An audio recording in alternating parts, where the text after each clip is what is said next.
NSP निराला music channel में आप मन के स्वागत है। हमर नवा गीत सुने बर और हमर वीडियो ला देखे बर हमर चैनल ला सब्सक्राइब करके रखिया और हमर गाना पसंद आ जाही ता लाइक घलो कर दिहा और बेल आइकन के बटन ला घलो दबा दहा ताकि हमर गीत संगीत सब ले पहले पहुँचे आप मन कनी।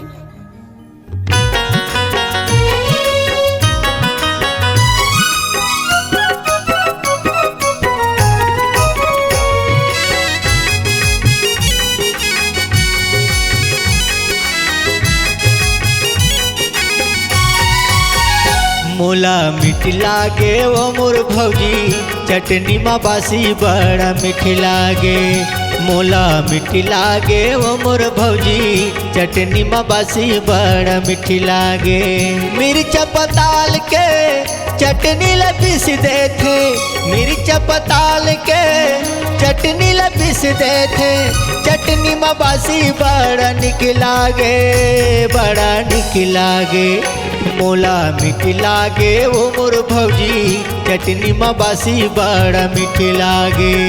मोला मीठ लागे वो मोर भौजी चटनी मा बासी बड़ा मीठ लागे।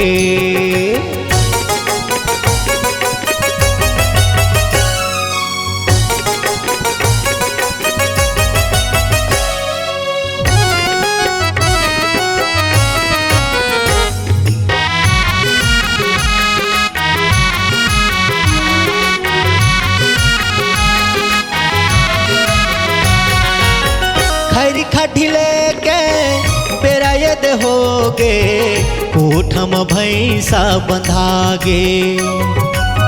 खैरी खटी लेके बेरायद होगे, कोठम भैंसा बंधागे। चारा लुए बर मैं तो खेत खार जई हाँ, चारा लुए बर मैं तो खेत खार जई हाँ। पानी पश्चा थोकुन दे देथे, थोकन दे देथे। मोला मीठ लागे वो मोर भौजी चटनी मा बासी बड़ा मीठ लागे। मोला मीठ लागे वो मोर भौजी चटनी मा बासी बड़ा मीठ लागे।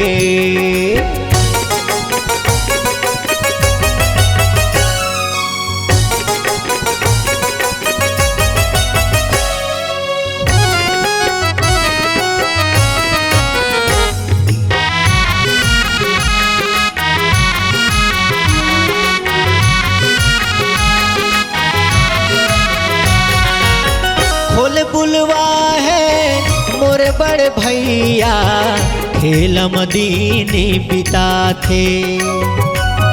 खोल बुलवा है मोरे बड़े भैया खेलम दीनी बिता थे। घर के बुता काम मोर माथे आहे, घर के बुता काम मोर माथे आहे। पैरा भूसा थोकन दे देथे, थोकन दे देथे। मोला मीठ लागे वो मोर भौजी चटनी मा बासी बड़ा मीठ लागे। मोला मीठ लागे वो मोर भौजी चटनी मा बासी बड़ा मीठ लागे।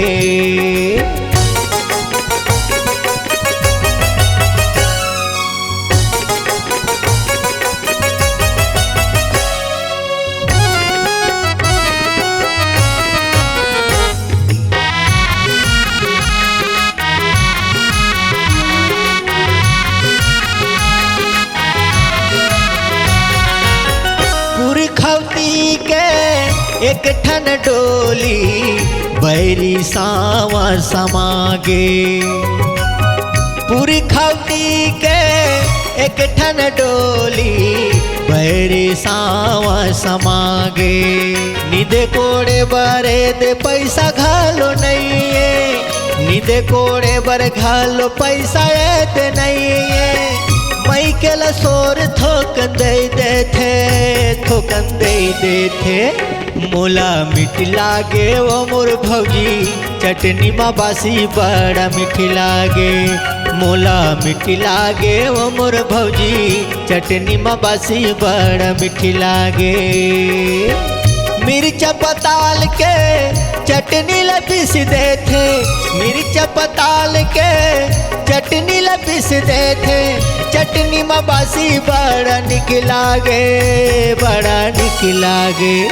मोला मीठ लागे ओ मोर भौजी, चटनी में बासी बड़ा मीठ लागे। मोला मीठ लागे ओ मोर भौजी, चटनी में बासी बड़ा मीठ लागे। मोला मीठ लागे ओ मोर भौजी, चटनी में बासी बड़ा मीठ लागे। मोला मीठ लागे ओ मोर भौजी, चटनी में बासी बड़ा मीठ लागे।